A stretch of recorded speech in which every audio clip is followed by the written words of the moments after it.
तो अब हम ये जो गैलरी है, ये आपको जैसे आपने देखा, इसका नाम है ट्रेडिशनल मेडिसिन। ट्रेडिशनल मेडिसिन क्या होता है? पारंपरिक चिकित्सा। ठीक है, अब पारंपरिक चिकित्सा क्या होता है? जो पहले के लोग थे उनके नॉलेज के बेसिस पे, उनकी थ्योरीज के बेसिस पे जो सिस्टम बना है, जैसे आप लोगों ने आयुर्वेद का नाम सुना होगा, है ना, यूनानी है, होम्योपैथी है।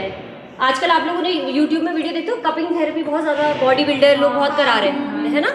तो वो जो थेरेपी है वो भी क्या है? ट्रेडिशनल मेडिसिन है। ठीक है, तो उन सारी चीज़ों के बारे में यहाँ पे आपको दिखाया जाएगा। ठीक है, तो शुरुआत में सबसे पहले क्या होता है कि हमारी बॉडी के बारे में अलग अलग थ्योरीज है, और हर देश की अपनी थ्योरी होती है। हमारी जो भारत की थ्योरी है उसको कहा जाता है पंच महाभूता थ्योरी। ठीक है, उसके हिसाब से क्या होता है, हमारा जो शरीर है वो 5 तत्वों से मिलकर बना है। ठीक है, वो 5 तत्व क्या है? देखो, आकाश, वायु, अग्नि, जल और पृथ्वी। ठीक है, इन 5 तत्वों को मिला के ही पंच महाभूता कहा जाता है। ठीक है, ये हमारी भारत की है। ऐसे ही जैसे ग्रीक लोग हैं, ग्रीक की अलग थ्योरी है, उसको बोलते हैं 4 ह्यूमर थ्योरी। ऐसे ही चाइना में आप जाओगे तो उनकी चाइनीज फिलॉसफी है, जिसको कहते हैं 2 ऊर्जा थ्योरी, जिसमें यिन और यैन का कॉन्सेप्ट होता है। ठीक है, तो हम अभी मेन जो बात करेंगे वो हम अपनी पंच महाभूता थ्योरी की बात करेंगे। तो ये जो थ्योरी है ये आयुर्वेद में बहुत ज़्यादा काम की है। क्यों है? क्योंकि आयुर्वेद के हिसाब से जितने भी मनुष्य हैं, जितने भी ह्यूमन बींग्स हम इस धरती में हैं, हम सब के अंदर 3 तरीके के दोष होते हैं, जिसे क्या कहा जाता है? वात, पित्त और कफ सबके अंदर मौजूद होते हैं। और ये जो 3 कफ है, 3 दोष है, ये इन 5 तत्वों के मिश्रण से बने होते हैं। जैसे वात आपका किससे बना है? आकाश और वायु से। इसमें जो ज्यादा चीज पाई जाती है वो होती है वायु। ठीक है, वात मतलब जिसके अभी प्रकृति भी चेक करेंगे आपकी। ठीक है, पित्त का मतलब होता है अग्नि और जल, और मेजर जो कंपोनेंट होता है वो होता है अग्नि। ठीक है, कफ जो होता है आपका जल और धरती, और मेजर जो कंपोनेंट होता है वो होता है जल। तो जब ये 3 दोष हमारे शरीर में बराबर मात्रा में होते हैं, बैलेंस्ड अमाउंट में होते हैं, तब तक हमारा शरीर क्या रहता है? स्वस्थ रहता है, हेल्दी रहते हैं। इनमें से कोई भी एक दोष अगर इम्बैलेंस हो जाए तो वही हमारे शरीर में क्या होता है? बीमारी का कारण होता है। आजकल आप लोग देख रहे होंगे कि कई हमें ज़्यादा बीमारियां होने लगी। क्यों होने लगी है? उसके 4 चीज़ें रीज़न है। ठीक है, तो सबसे जो इम्पोर्टेंट चीज़ है वो है आहार।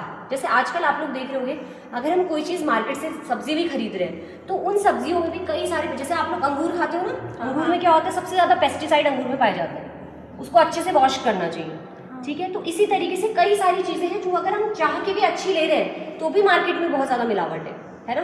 दूध हम ले रहे हैं, अब हम दूध पीते हैं, पहले क्या होता था? लोग गाय का दूध पीते थे, है ना, अपने घरों में उगा के सब्जी खाते थे, तो वो क्या होती थी? प्योर होती थी। लेकिन अब हमें नहीं पता हम जो चीज़ ले रहे हैं उसमें कितनी सारी चीज़ें मिली हुई हैं। हम सिर्फ वाटर से वॉश करते हैं तो उससे साफ हो रहा है नहीं हो रहा है ये भी हमें नहीं पता। हम 3-4 बार पानी से अपने हरी सब्जी ली, 3-4 बार धो दी, अब हमें नहीं पता वो साफ हुई नहीं ना।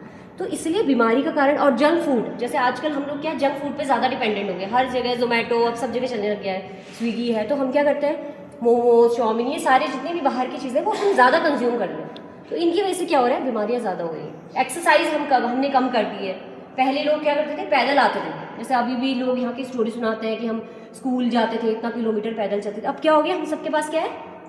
गाड़ी है ना, सबके घरों में स्कूटी हो गई है। छोटी दुकान से सामान लाना हो तो हम स्कूटी लेके जाते हैं, हर कोई, मैं भी, मतलब हर कोई ऐसे ही करता है आजकल। ऐसे ही आपका दिनचर्या हमारा खराब होता जा रहा है, दिन में उठने का टाइम नहीं है। जैसे आजकल जॉब्स भी ऐसी हो गई हैं, सिटिंग जॉब है। अब हमारी जॉब है सिटिंग, जब बच्चे आते तो काम है, दिन भर हमें वाला काम करना पड़ता है, तो उससे भी कई सारी बीमारियाँ होंगी, है ना। तो ये 3-4 चीज़ें हैं, अगर हम इनको थोड़ा सा ध्यान दें तो हम कम से कम बीमार पड़ें। ठीक है, अब आगे बढ़ते रहेंगे। कि देखिए, ये आपको पूरा ये वर्ल्ड का मैप है। ठीक है, इसमें आपको जो डार्क ग्रीन एरिया दिख रहा है वो सारी कंट्रीज है जो आज भी ट्रेडिशनल मेडिसिन को यूज करती है, जिसमें से एक हमारा इंडिया भी है। इंडिया सबको पता है ना कहाँ है? है ना, तो इंडिया ये है, आप लोग देख रहे होंगे। हर जगह की अलग अलग मेडिसिन सिस्टम है। जैसे अगर आप इंडिया की बात करेंगे तो इंडिया में कौन सा है? मेन आयुर्वेद, है ना। तो देखो हर कंट्री का, अगर आप जापान में जाओगे तो जापान का कौन सा मेडिसिन सिस्टम है? कैंपो मेडिसिन। ठीक है, होम्योपैथी, जैसे आजकल हम लोग होम्योपैथी यूज कर रहे हैं ना इंडिया में, वो छोटी छोटी वाइट गोली सबने देखी होगी, तो वो होम्योपैथी एक्चुअल में कहाँ से आया है? जर्मनी का है। ठीक है, तो हर कंट्री के अपने अलग अलग ट्रेडिशनल मेडिसिन सिस्टम होते हैं, उनके नाम अलग अलग होते हैं। ठीक है, हमारे इंडिया में जो सिस्टम यूज किए जाते हैं उसमें से कितने हमारे इंडिया के खुद के हैं और कितने बाहर के हैं वो इसमें बताया गया है। जैसे आयुर्वेद हमारे इंडिया का खुद का है। ठीक है, योगा भी हमारे इंडिया का क्या है? खुद का है, और सिद्धा भी हमारे इंडिया का खुद का है। इसके अलावा जो ये सिस्टम है, जैसे यूनानी सिस्टम है, वो आपका ग्रीक से आया है। ठीक है, होम्योपैथी आपका जर्मनी से आया है, और सोवा रिग्पा आपका तिब्बत से आया है। ठीक है, तो ये सारी चीज़ें लेकिन इंडिया में प्रैक्टिस करी जाती है। ठीक है, अब हमारी बॉडी में जो 3 दोष है वो क्या क्या चीज़ें रेगुलेट करते हैं। अगर आपका वात बढ़ता है तो कौन कौन से एरियाज में इफेक्ट पड़ेगा वो इसे बताएगा, ठीक है। अगर आपका पित्त कफ बढ़ता है तो कफ से कौन कौन से ऑर्गन्स इफेक्ट होते हैं, जैसे लंग्स है सबसे पहले, बाकी चीज़ें स्टमक है, नोज है, ये सारे ऑर्गन्स कब इफेक्ट होते हैं जब आपका कफ गड़बड़ होता है, ठीक है।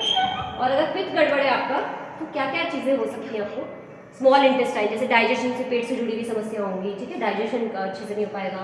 किसी किसी को आपने देखा होगा बहुत पसीना आता है, ठीक है, तो वो भी क्यों आता है, क्योंकि उनकी प्रकृति पित्त प्रकृति होती है, ठीक है। तो इसी तरीके से सब अपनी, आपको कैसे पता चलेगा आपकी क्या प्रकृति है, यहाँ पे एक सिस्टम लगा है।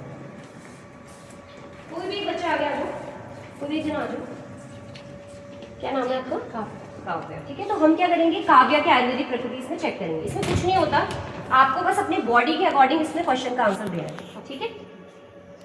देखो आपका बॉडी फ्रेम टाइप कैसा है, इसमें आप पतले हो, मीडियम साइज के हो या शॉर्ट एंड हैवी, ठीक है। तो आपका है फीमेल, ठीक है। आपके जॉइंट्स कैसे, देखो बहुत इजीली दिखते हैं, थोड़े बहुत मांसपेशियों से कवर्ड है या बहुत अच्छे से कवर्ड है, बिल्कुल भी विजिबल, बहुत अच्छे से कवर्ड है, ठीक है। चेस्ट फॉर्मेशन कैसी, नैरो, मीडियम या ब्रॉड। फोरहेड में देखो कैसे चेक करना है, अपने माथे पे ऐसे उंगली रखनी है, जिसकी माथे में 2 उंगली आ रही है ऐसे उसका शॉर्ट है, जिसकी 3 आ रही है उसका मीडियम है, और जिसकी चौड़ा होगा उसकी 4-5 आ जाएंगी उंगलियां, ठीक है। तो आपकी 3 है तो आपका है मीडियम, मीडियम।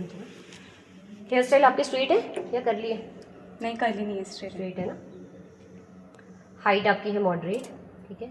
आपको तीनों में से ज़्यादा इंटरेस्ट किस में है, म्यूजिक में है, कपड़े मेकअप कॉस्मेटिक में ज़्यादा है, या क्लासिकल म्यूजिक में, किताबों में, पढ़ाई में? नहीं, इसमें नहीं है, जिसमें भी है। हाँ, सेकंड। हाथ कैसे, देखो ड्राइनेस है हाथों में, मीडियम पिंकिश है, मीडियम पिंकिश। नेचर कैसे, आप टिमिड हो, टिमिड मतलब बहुत डरपोक होता है, बोल्ड या कॉन्फिडेंस। बिहेवियर कैसे, हमेशा परेशान रहते हो, कभी कभी टेंशन में तो रिलैक्स रहते हो, रिलैक्स। स्टैमिना कैसा है, पुअर, मॉडरेट या गुड, बीच वाला, मॉडरेट, ठीक है। टीथ कैसे, स्मॉल, मीडियम, लार्ज। तो आपकी क्या प्रकृति आई, देखो इनकी आई है मिक्स प्रकृति, कफ और पित्त प्रकृति है इनकी, ठीक है। तो इस तरीके से हर कोई अपनी प्रकृति चेक कर सकता है। इनकी डोमिनेंट, इसमें क्या होता है, 2 प्रकृति अगर किसी की आई है, डोमिनेंट मतलब जो डोमिनेट करती है बॉडी को, जो रूल करती है, तो वो आपकी है कफ, ठीक है। अब कफ वालों को क्या क्या चीजें, कफ होती है ठंडी प्रकृति, पित्त होती है गर्म प्रकृति। अगर यहाँ पे पित्त पहले आया होता तो इसका मतलब इनकी गर्म प्रकृति होती, लेकिन यहाँ पे क्या है, मिक्स आया है और कफ पहले आया है, तो कफ का मतलब है कि इनकी बॉडी में डोमिनेंट जो है ठंडी बॉडी है इनकी। तो ठंडी जिनकी बॉडी होती है उनको तला भुना कम खाना होता है, ठंडी चीज़ें अवॉइड करनी होती हैं, ठीक है। तो इस तरीके से अगर पित्त जिनका आता है तो उनको गर्म चीज़ें, नॉन वेज वगैरह, जंक फूड वगैरह, सॉफ्ट ड्रिंक्स वगैरह, वो सारी चीज़ें कम खानी होती है। जिसका वात आया, वात वालों को कच्ची चीज़ें, ड्राई चीज़ें अवॉइड करनी चाहिए, क्योंकि उनकी ऑलरेडी बॉडी ड्राई होती है, ड्राइनेस होती है हाथों में, है ना। तो इस तरीके से सब अपनी अपनी आयुर्वेदिक प्रकृति इसमें चेक कर सकते हैं, ठीक है। फिर उस हिसाब से अपनी बॉडी का ध्यान रखो। जैसे सब मैंने चेक किया तो मेरी पित्त आई तो मुझे गर्म चीज़ें कम खानी होगी, अगर मैं गर्म चीज़ें ज़्यादा खाऊंगी तो क्या होगा, मेरे फेस पे पिंपल्स होने लग जाएंगे, ठीक है, डाइजेशन खराब होगा। तो ये चीज़ें कब होंगी, जब मेरी प्रकृति के अगेंस्ट खाना खाऊंगी, ठीक है। तो इससे सब अपने अपने कर सकते हैं, अभी थोड़ी देर में करेंगे, पहले आगे चलते हैं।